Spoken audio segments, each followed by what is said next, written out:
Right, golfers, I'm going to change the way you think about your driving forever. I'm going to change the way you think about what loft means on a driver, and hopefully then in turn, change the way you hit your driver. Boom, more like that.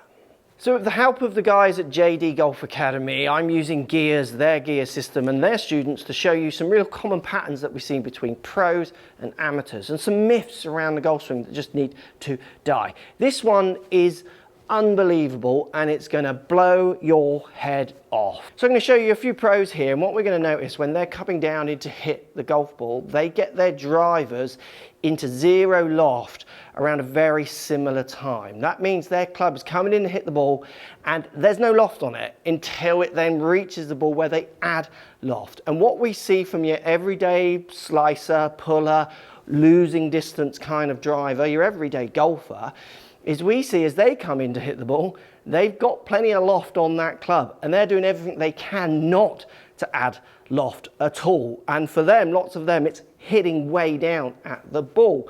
Let me show you what I mean. Just think about what I'm saying here, loft. When I set up to this club, I can see this driver has a little bit of loft because I can see basically a little bit of the face. So if I was taking loft off, so no loft now, adding more and more loft. I see more of this discolored face to the black top. See how the shiny bit to the matte bit shows up. So I see a bit of loft at the beginning. My driver's 8.5 loft. That's basically kind of what I'm seeing. Round with roll and bulge, a little bit of loft. Now what I'm going to do is I'm just going to put the club at this angle. Remember that position we saw the pros getting their clubs down to nearly zero loft. And I can see a little bit of the face there. So what I'm going to do is I'm going to take the face off. I now can't see any face. So I've taken the loft off. I'm now in negative loft.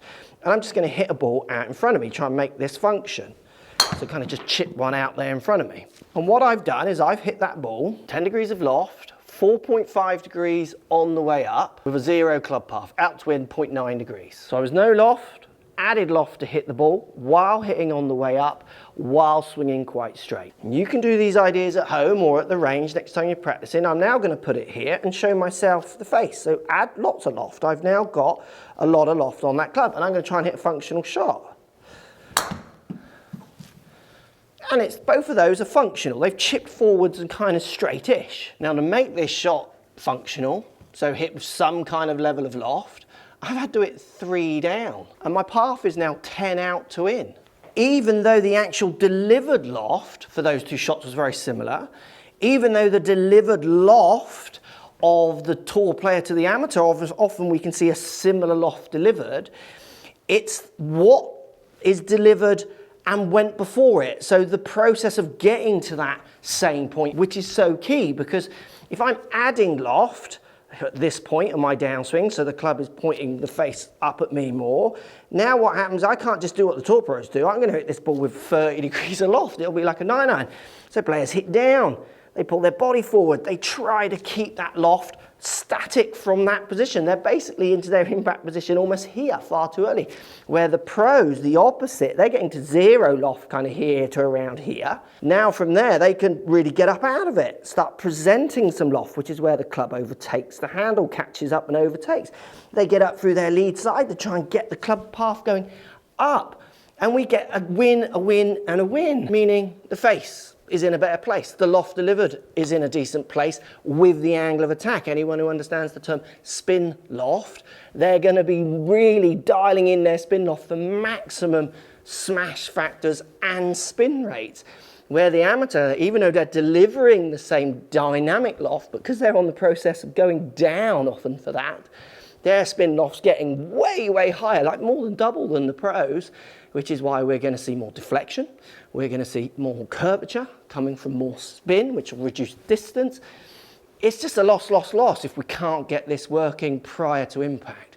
This is obviously so different for what lots of you have probably thought about in the past, but we need to get you getting your driver to zero loft in that late part of that downswing. So let's just think about that, because this, you've got to get your brain thinking about loft as it moves around your body, and it's hard. So easiest way for me to break loft down, I can see a little bit of the face here. If I just turn the club to this point of my backswing, I can see a little bit of the face. If I take that face off, that's reducing loft, which is where more of you would want to be, because most of you are struggling with your driver, hitting slices on weak shots.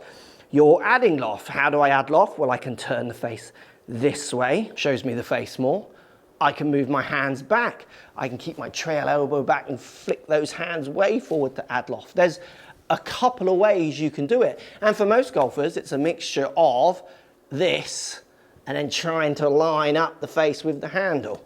Where the pros, they're much better at managing that loft throughout the whole swing. So what I'm gonna do is I'm gonna take a second tee here. So I've got my ball on a tee set up and I've got a second tee here, and what I'm gonna do is put it outside my trail foot and just inside, like 2 to 1 club heads inside of the ball. I'm just gonna pop a tee in the ground there. Now that tee on the way down, I wanna feel if there was a ball on that tee, like I'm hitting that ball straight into the ground. So flat, ideally, if I hit it there, it would literally go flat with the ground, remember, 0 loft. And I want to hit it straight at the launch monitor here. So you could put a ball out here if you want to, a second ball to give you a visualization. So you could put it, say, opposite your ball, and it's now, again, 2 club heads outside.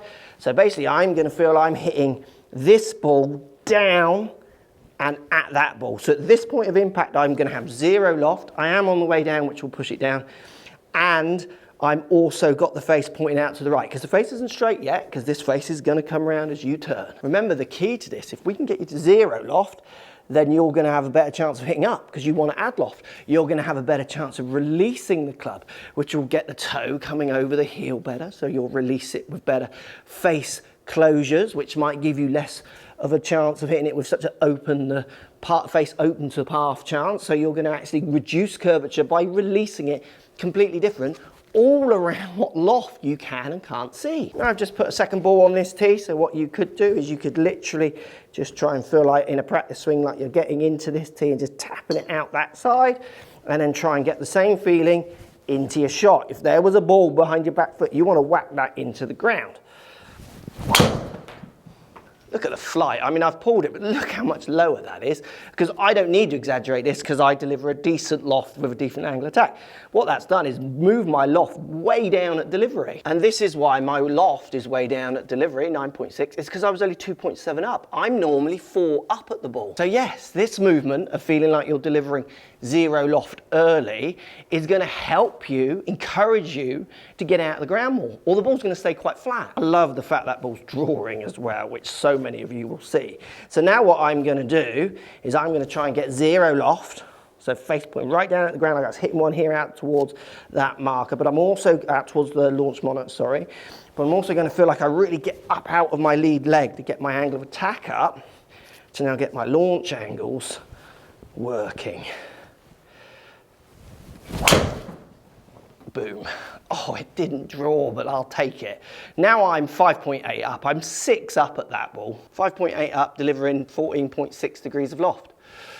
Much more functional for a maxed out shot. Club path now 0, back to my 0.7 out to in. So whoa, whoa, whoa, lot of information. Let's get our heads around this. So what I'm saying is, amateur and pro delivering very similar dynamic loft, but how they're getting there very, very different, which creates different angles of attacks. Then in turn, different club paths, which will create different curvatures. I move my loft.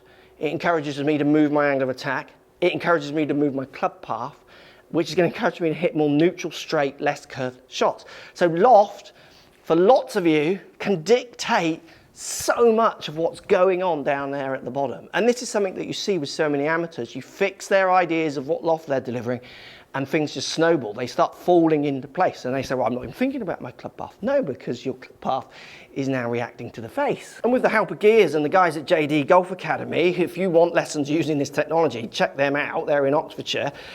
We can really start showing you some actual truths about the golf swing rather than the hideous YouTube cliches that are being thrown at you, making golf so much harder for you, and get you all improving. This is huge. This is a standout difference between pros and amateurs. If you want to know some standout difference between pros and amateurs when it comes to how you turn your body, this video is really going to help you move this idea on.